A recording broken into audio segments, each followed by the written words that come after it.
I'm Sam, an English student on an exciting trip to London, the capital of England. My goal for this trip is to learn English in the best way and improve my language skills. On a beautiful and sunny summer day, I boarded the train to London. During the journey, two English women were sitting in front of me. I tried to talk to them despite not having full command of the English language.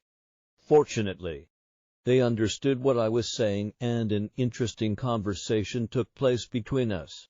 They were from England and were returning home from a conference. During our conversation, they saw my passion for learning English and gave me their address and phone number to meet them in London if I wanted to. After an exciting trip, I arrived in London, and on the first day of the week, I went to the language school. In the classroom, I got to know the teacher and other students. My teacher was a pleasant young lady who had a lot of passion for teaching English.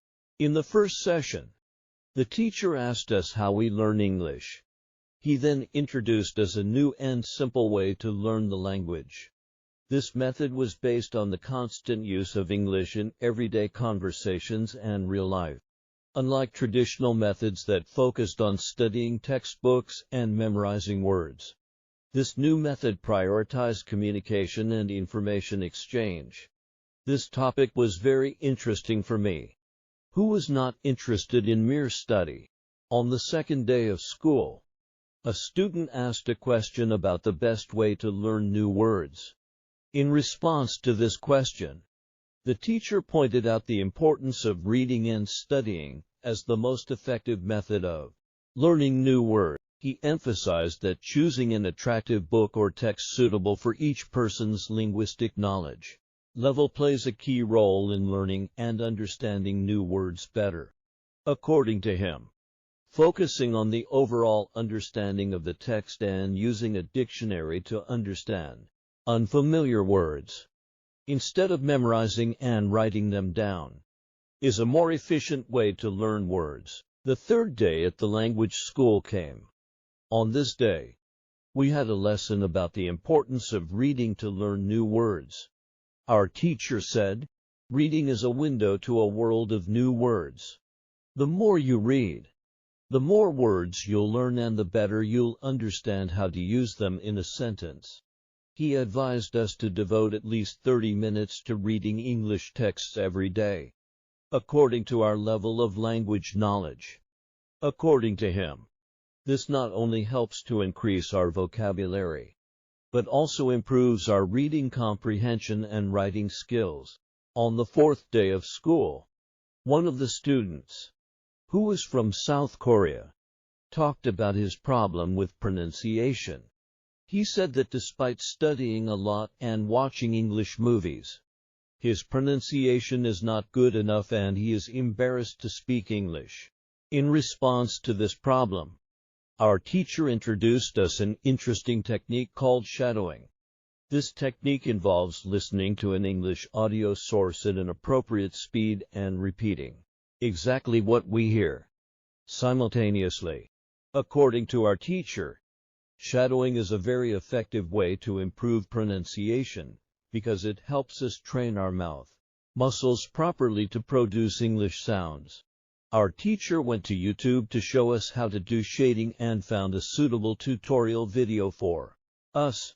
After watching the video, we all practiced the shading technique for 3 minutes. Our teacher then told us that we can use shadowing in different situations, such as before a presentation or speech, to improve our pronunciation. I had never heard of the shading technique before and was very excited to learn about it. I think this method can help me improve my pronunciation and confidence in speaking English. As soon as I entered the school, I went to the receptionist and eagerly asked if there were any sports activities in the school. I was very interested in sports in England. The receptionist replied with a smile, "Yes, we have a table tennis team and a soccer team. Soccer practice is at 5 p.m. today." Indescribable happiness filled me. Sport was an important part of my life, and now I could pursue this passion in England. During the training of the football team, I met many players from different countries, including Brazil, Japan, Russia, Spain, Argentina, and Italy. The training was very enjoyable and gave me a good feeling of a good start to life in England. The next day, in the classroom, we met a new student named Monica from Italy. The teacher asked her a few questions and found out that Monica had been in her beginner class a year ago. Monica's pronunciation was excellent and her command of the English language was impressive. The teacher asked her what school she studied in, and Monica replied, "I don't go to any school. I learn English at home. I use your techniques. I read a lot. I do shadowing. And I think out loud. I try more, I think, in English rather than Italian." Monica's talk was very interesting for me. I was already familiar with reading and shadowing techniques, but had never heard of thinking out loud before. After class, I asked my teacher about thinking out loud. He explained that this technique is very effective, but requires strong motivation and patience. The teacher said, "It may seem a little crazy at first, but if you constantly think out loud in English, you will improve faster in English." The teacher asked Monica to share her experience of thinking aloud with us. Monica said, "It was hard at first.